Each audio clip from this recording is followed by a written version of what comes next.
जय शिवराय. बलिदान मास दिवस 20वा.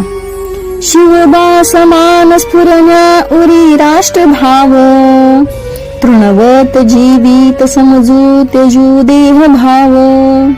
संभाजी छत्रपतीवत आम्ही धर्मवीर, राष्ट्रार्थ म्लेच्छ वधुन्या रणी झुंजणार.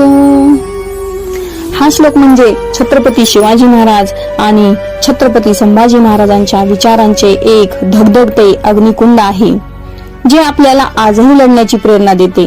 आजच्या काळात आपण केवळ नावाने नव्हे तर कृतीने छत्रपती संभाजी महाराजांचे धर्मवीर वारसदार आहोत हे सिद्ध करायचे आहे. जसे आपले शंभूराजे रक्ताचा शेवटचा थेंब असेपर्यंत शत्रूंशी लढत राहिले, तसेच आपणही आजचे हे युद्ध सीमेवरील नसून हे आपल्या विचारांचे आणि एकजुटीचे आहे. या युद्धात जेव्हा आपण स्वतःचा स्वार्थ सोडून शिवरायांची नीती आणि शंभूरायांचे अढळ ध्येय आपल्या अंगी बाळगून अन्यायाविरुद्ध आणि अधर्माविरुद्ध ढाल तलवार बनून एकत्र उभे राहू, तेव्हाच खऱ्या अर्थाने सामाजिक परिवर्तन घडू शकेल. जय शंभूराजे.